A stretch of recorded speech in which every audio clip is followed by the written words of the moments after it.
जी, अस्सलाम वालेकुम students. Discussion शुरू करते हैं। F2 और टेस्ट 6 डिस्कशन।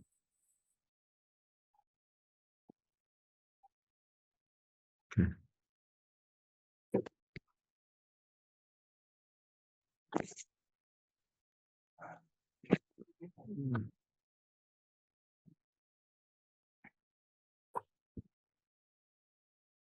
अच्छा जी।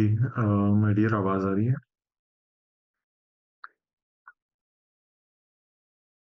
पिछली रिकॉर्डिंग तो अपलोड हो गई हुई है। अच्छा। मेरा तो यही ख्याल है।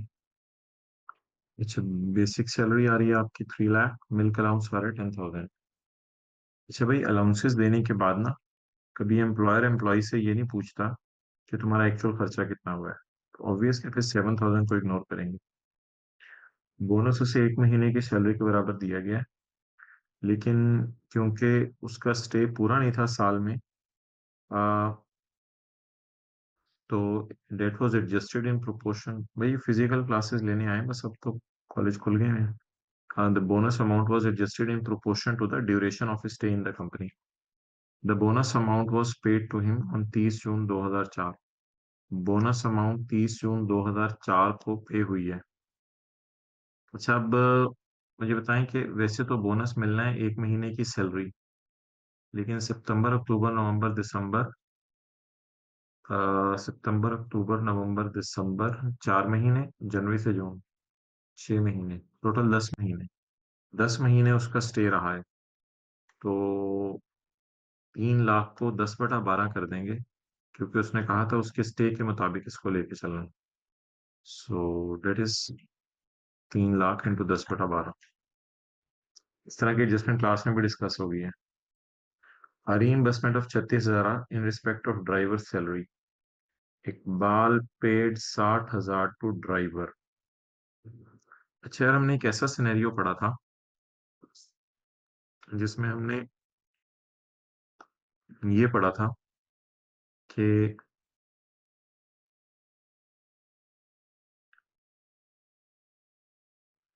ये एम्प्लॉयर है, तामीर लिमिटेड।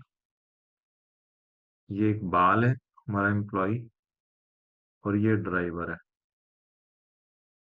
हमने कहा था अगर एम्प्लॉयर इकबाल को ड्राइवर रख के दे, तो करना ये होता है कि अगर एम्प्लॉयर ड्राइवर को तनख्वाह दे रहे 30,000 और इकबाल एम्प्लॉयर को दे रहे 2,000 रुपया, कि सर आपने मुझे ड्राइवर की सहूलत दी हुई है तो आप मेरे से 2,000 रुपया ले लें। तो इसके बारे में मैंने शायद आपको याद हो क्लास में कहा था कि amount paid by employ to employer minus कर देंगे। एम्प्लॉयर ड्राइवर को तनख्वाह दे रहा है और इकबाल एम्प्लॉयर को पैसे दे रहा है। लेकिन हमारा जो सवाल है, इसमें सॉर्ट ऑफ स्टोरी डिफरेंट है। इसमें देखें क्या लिखा हुआ है। इसमें लिखा हुआ है reimbursement of 36,000 in respect of driver salary. Driver की सैलरी में से 36,000 एम्प्लॉयर रीइंबर्स कर रहा है। इकबाल खुद ड्राइवर को दे रहा है 60,000। तो ये जो मैंने लाइन लगाई है ना, इकबाल ड्राइवर को दे रहा है 60,000, इसका सैलरी के चक्कर से कोई ताल्लुक नहीं है। इसका मतलब है इकबाल ने अपने लिए ड्राइवर रखा हुआ है, उसको 60,000 दे रहे हैं। फिर एम्प्लॉयर उसे कहता है कि तुम मेरी तरफ से 36,000 ले लो। एम्प्लॉयर उसको 36,000 दे रहा है। उसका एम्प्लॉयर एम्प्लॉय रिलेशन से ताल्लुक नहीं है 60,000 का। हाँ, 36,000 का जो उसको बेनिफिट मिला है, ये इसकी सैलरी में ऐड हो जाएगा। Okay students, clear? तो जरा सोचे ना, इकबाल ड्राइवर को पैसे दे रहा है, इससे एम्प्लॉयर को क्या कंसर्न? तो जो रीइंबर्समेंट बस उसको हुई है, जो उसको खुशी हुई है, वो सैलरी में ऐड कर दें। 36,000 की खुशी है, उसको सैलरी में ऐड कर दें। Okay, thank you. अकोमोडेशन दी हुई है, इसका तो कोई मसला नहीं। 50,000। यार ये 50,000 उसको पेंशन मिल रही है रिटायर होने के बाद? यस और नो? 50,000 उसको पेंशन मिल रही है रिटायर होने के बाद? नो माय डियर, ये पेंशन नहीं उसको मिल रही। amount of 50,000 was contributed by employer to an approved pension fund. Employer एक पेंशन फंड में उसके लिए पैसे कंट्रीब्यूट कर रहा है, इसका मतलब है एम्प्लॉयर उसके लिए पेंशन अलग करके रख रहा है। माय डियर, एम्प्लॉयर उसके लिए पेंशन अलग करके रख रहा है। इसको मैंने बड़ी डिटेल से डिस्कस किया था, गालिबन पास पेपर क्वेश्चन 9 या 10 होमवर्क में दिया था। इसमें कहा था कि अगर एम्प्लॉयर उसके लिए पेंशन अलग करके रख ले, तो इसको बस रिटायरमेंट के टाइम पे देखेंगे उस पेंशन का क्या करना है। अगर वो सिटीजन हुआ पाकिस्तान का, तो जो पेंशन मिल रही होगी उसको, वो एग्जेम्प्ट हो जाएगी। क्लियर? आगे चलें।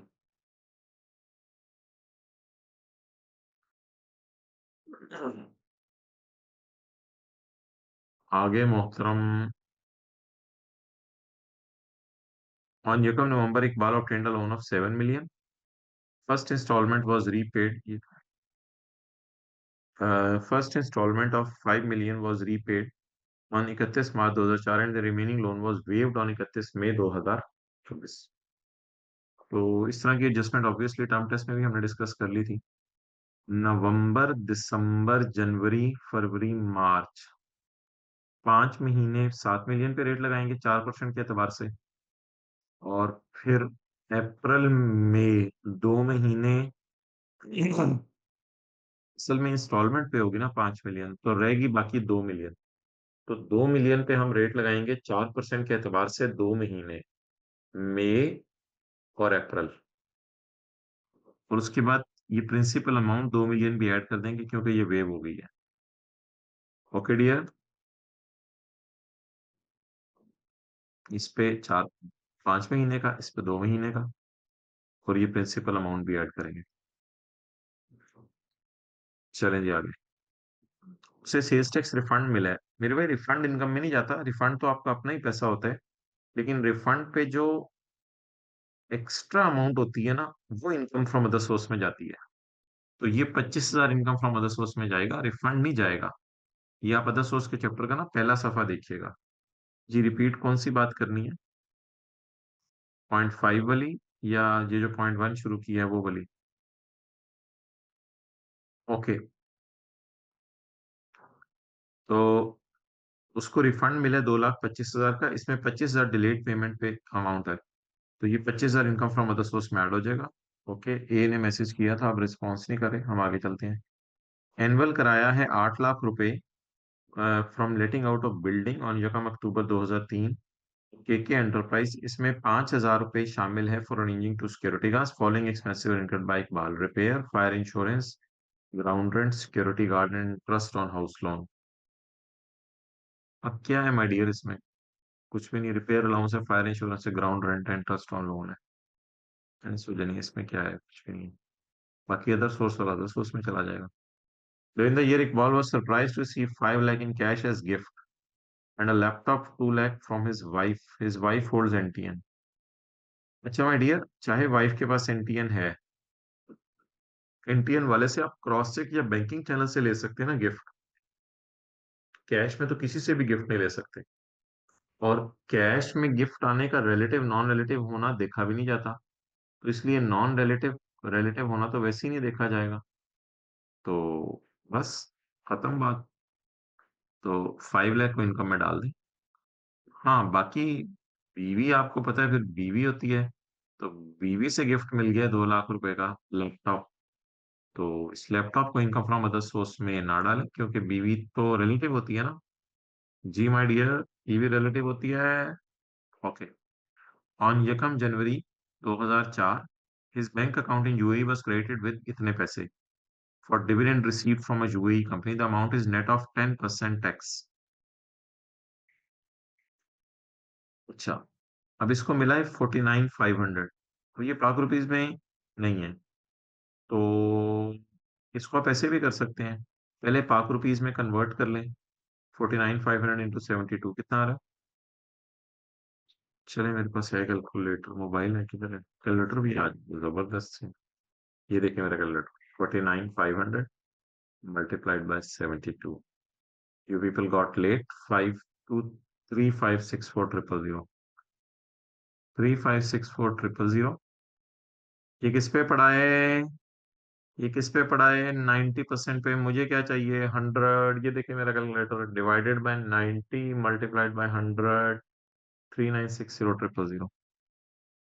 3960,000 is income from other source, dividend income. क्या ये फाइनल टैक्स रिजीम में जाएगी या नॉर्मल टैक्स रिजीम में जाएगी? क्या ये फाइनल टैक्स रिजीम में जाएगी या नॉर्मल टैक्स रिजीम में जाएगी? जी शुक्रिया Sameer Ahmed, first one to respond, well done. ये नॉर्मल टैक्स रिजीम में जाएगी, फाइनल टैक्स रिजीम में नहीं जाएगी। नॉर्मल, जी बिल्कुल नॉर्मल टैक्स रिजीम में जाएगी। हमने पढ़ा था डिविडेंड अगर बाहर के मुल्क से कमाया जाए तो वो नॉर्मल टैक्स रिजीम में जाएगा, फाइनल टैक्स रिजीम में नहीं जाएगी। तो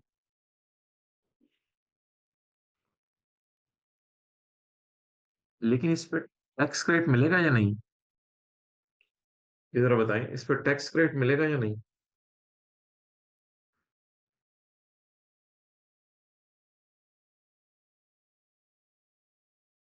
जी बिल्कुल मिलेगा। देखिए हमने क्या पढ़ा था? हमने पढ़ा था कि सैलरी पे अगर बाहर के मुल्क में टैक्स पे कर दें तो सैलरी एग्जाम्प्ट हो जाती है। इस पे तो हमने कुछ ऐसा नहीं पढ़ा। तो इस पे मोहतरम टैक्स क्रेडिट मिल जाएगा। 10% टैक्स इस पे लगा हुआ है। अल्लाह आपका भला करे, इस पे 10% लगा लीजिएगा यार। 10% लगाएंगे ये फिगर उड़ जाएगी, ये इसका टैक्स आ जाएगा। इसको टैक्स क्रेडिट दे देंगे। 1 जुलाई को इकबाल ने कंट्रीब्यूट किया 16 lakh to approve pension fund after obtaining a cash loan from father. Father से कैश लोन लिया है।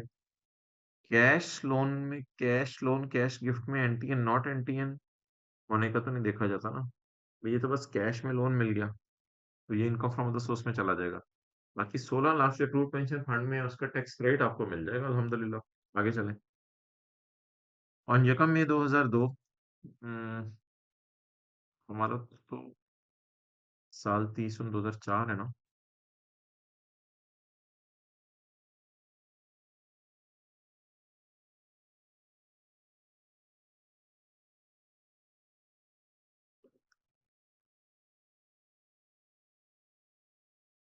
ऑन यकम मई 2002, यहाँ कहीं इकबाल को 3,000 शेयर्स मिले हैं गिफ्ट के तौर पे अब्बू से। इन Lucky Incorporation company registered on Toronto Stock Exchange on यकम जनवरी 2010। ऑन यकम जनवरी 2000, बहुत पहले, काफी पहले, हिज अब्बू had bought this shares at CAD 20 per share, जो कि कैट 20 1300 पाक रुपीज बन रहे थे। The market value of each share at the time of transfer to Iqbal was CAD 28। तो अब्बू ने 20 के एतबार से खरीदे थे इस वक्त, लेकिन इसकी मार्केट वैल्यू जब इकबाल को मिले हैं तब है, अल्लाह आपका भला करे, 28। आप इसको 1300 डिवाइड बाई 28 करके देख सकते हैं एक कैड कितने का है, लेकिन अभी छोड़ें। 15 जून 2004 Iqbal sold all the shares. 15 जून 2004, तो एन इन्वेस्टर फॉर कैट 32। तो यहाँ पे हमने 32 के एतबार से बेच दी हैं। On 15 Iqbal sold all the shares and brokerage commission of इतना दिया। He also paid income tax of CAD 1500 tax authorities in Toronto. ये फॉरेन सोर्स इनकम है या पाकिस्तान सोर्स इनकम है? बाहर के मुल्क में शेयर बेचे जा रहे हैं, फॉरेन सोर्स इनकम है, इसलिए इस पे फॉरेन टैक्स क्रेडिट भी मिलेगा। जिस तरह सवाल में कैपिटल गेन चाइना पड़ा था, तो ये कैपिटल गेन टोरंटो है। ओके,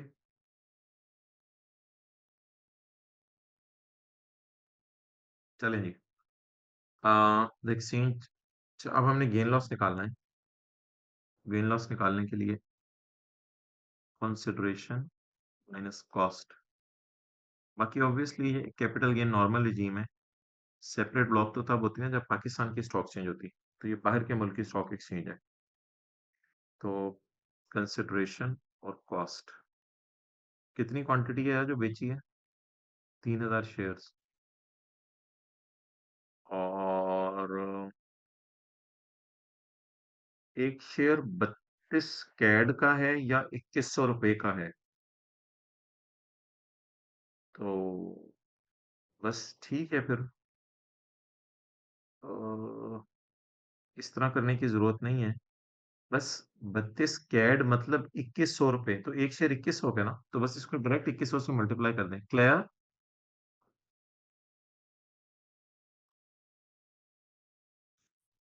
कैट 3200 की तो फिर मुझे कोई वजह समझ नहीं आ रही ना। ओ सॉरी, ये 2100 पर शेयर जो है वो सॉरी, नहीं, प्लीज, ये दो स्टूडेंट ने जी किया, यस किया है। मैं समझ रहा था ये कैट 32 के साथ ही आगे ब्रैकेट लगी हुई है। हालांकि अगर मैं स्केल रख के देखता तो कैट 32 जो है वो उसी के लाइन के अंदर जो है वो आ रहा है। तो my dear, consideration is not 2100, consideration आपको निकालनी पड़ेगी। तो मैं ये समझ रहा था कि ये जो 32 है ये 2100 अगले लाइन में लिखा हुआ है। लेकिन कैट 32 के तो मुझे फिर वो एक्सचेंज रेट देखना पड़ेगा। एक्सचेंज रेट देखते हैं माय डियर। 3000 शेयर बेचे हैं और एक शेयर बेचा है कैट 32 का, और एक कैट जो है वो 90 रुपए का है। जी, अब जवाब दें। 8640, 000। आगे चलें। 8640 आ रहा है, 864 आ रहा है, एक स्टूडेंट ने 864 बता दिया है। 8640 000 आ रहा है, 8640 आ रहा है, ओके। अब कॉस्ट लेनी है यार, कॉस्ट में तो फिर मेरे ख्याल से एक्सचेंज रेट की जरूरत नहीं। वो वाली कॉस्ट ले लें या जिस दिन मुझे मिला उस दिन फेयर वैल्यू लें, 20 लें या 28 लें? ऑब्वियसली ये डिस्कशन हो चुकी है, 20 ले लें। तो 3000 ज़रब 20, लेकिन 20 कैट लेने की बजाय बताया उसने 20 कैट 1300 रुपए के हैं, तो फिर 1300 से डायरेक्ट मल्टीप्लाई कर दें। और अगर आपने ज्यादा डिटेल में जाना है फिर आप 1300 को जरा 20 कैट से डिवाइड करें और पता चलाएं एक कैट कितने का है। असल में बता रहे हैं ना 20 कैड, या समझिए $20 यार, हम ये कैड नहीं बोलते असल में जिंदगी में, इसलिए शायद आपका कंफ्यूजन, तो समझ लीजिए $20 है, $20 1300 रुपए के हैं। अब आप चाहे कंफर्टेबल फील करें तो सी लिख दें, इस तरह की बात मैंने की, तो $20 1300 रुपए के हैं। तो $1 कितने का है? 1300 डिवाइड बाई 20 जरा करें। 1300 डिवाइड बाई 20, 65 का। तो अगर आपने लंबे तरीके से चलना है तो फिर ये 65 आपको निकालना पड़ेगा कहीं वर्किंग में, और फिर 20 CAD multiplied by 65, got it? जवाब तो वही आ जाना है क्या? जवाब तो वही आ जाना ना, 3000 जरा 1300, 3900। बाकी ऑब्वियसली नोशनल अमाउंट तो माइनस नहीं होगी, एक्चुअल खर्चे माइनस होंगे। तो he also paid income tax 1500, please इसका एंड पे वो करेंगे हम, 1500 को 90 से मल्टीप्लाई करके फॉरेन टैक्स रेट निकालेंगे। तो 0.2 पर शेयर वो है, तो कमीशन वगैरह माइनस कर लें। 3000 जरब 0.2 जरब जरब जरब, अल्लाह आपका भला करे, जरब 90। गुड। जवाब 54। चलें देख लें कोई कास्टिंग एरर तो नहीं है, फिर अल्लाह हाफिज। 8640 माइनस 3900 माइनस 54। जी अस्सलाम वालेकुम भाई।